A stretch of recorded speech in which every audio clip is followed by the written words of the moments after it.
Friends, మా వారైతే కోళ్ళగూడు అన్ని పంది కుక్కలు వచ్చి పొక్కలు చేసినాయని మళ్ళీ అదంతా ఒకసారి ఊడుద్దామని అయితే లోపలికి కోళ్ళగూడు సాఫ్ చేస్తాడు.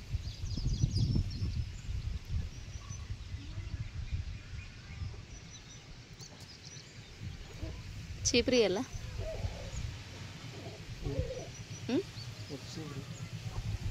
ఇంటికాడ తేవాలి ఇప్పుడు.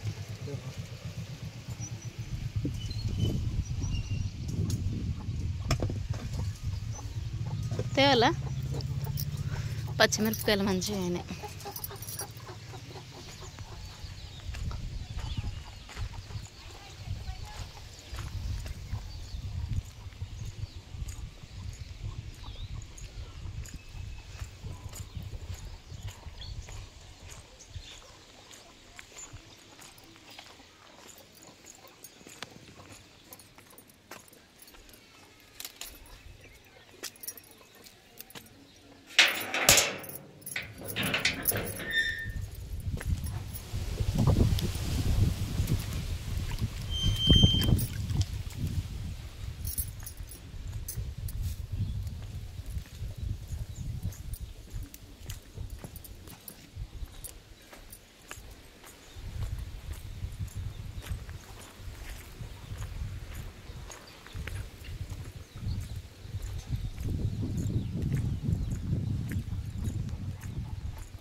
ఇక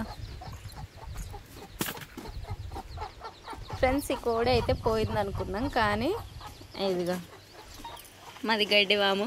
ఈ గడ్డివాములో పడుకొని 4 పిల్లల్ని వేసింది. ఒక పిల్ల చనిపోయింది, 3 పిల్లలు అయితే బతికినాయి. అవిటినే నిలుపుతుంది. కానీ పాపం ఒక పిల్ల కాలు ఇరిపోయినట్టుంది, కుంటుతా ఉంది, కుంటుతుంది.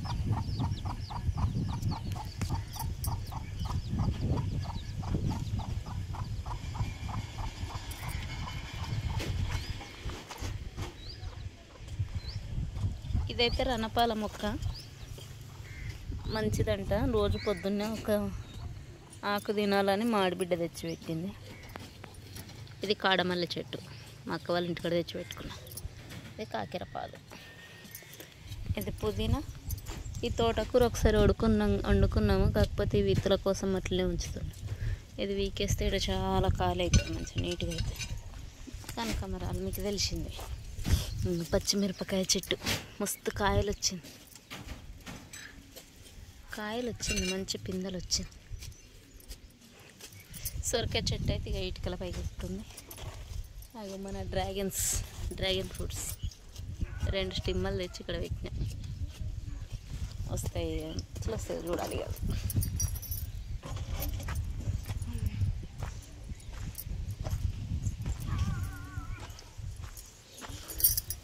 ఏమైంది?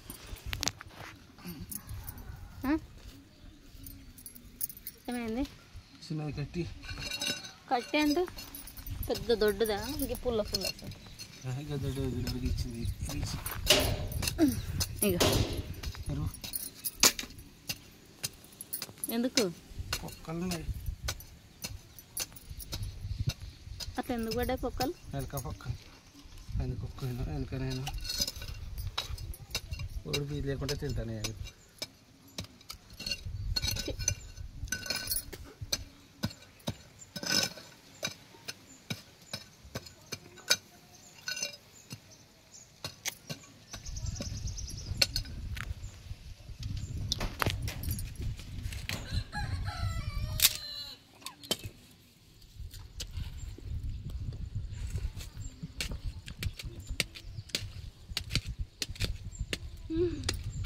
గంత పొక్కలు పడ్డాయా?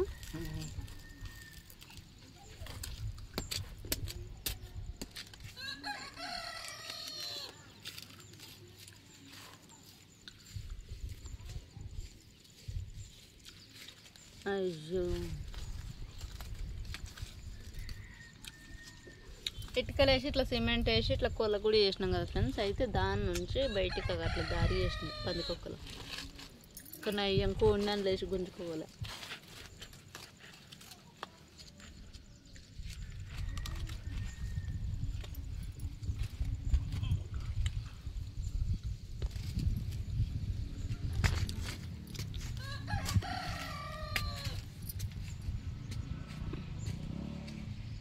అక్కడ ఉన్నాయి 3 కోళ్ళు, అవే దిల్లు ఉండేటి 4, ఇంకొకటి ఎక్కడ పోయిందో. అవైతే వేరే కోళ్ళతో పాటు బయట కూడా తిరుగుతున్నాయి. ఇక అప్పుడు పొద్దున్న ఇడిసిపెట్టి మధ్యాహ్నం అమ్ముదాము, కుక్కలకు దొరుకుతాయని. కానీ ఇప్పుడు అట్లనే వదిలిపెడుతున్నాం పొద్దంతా కూడా.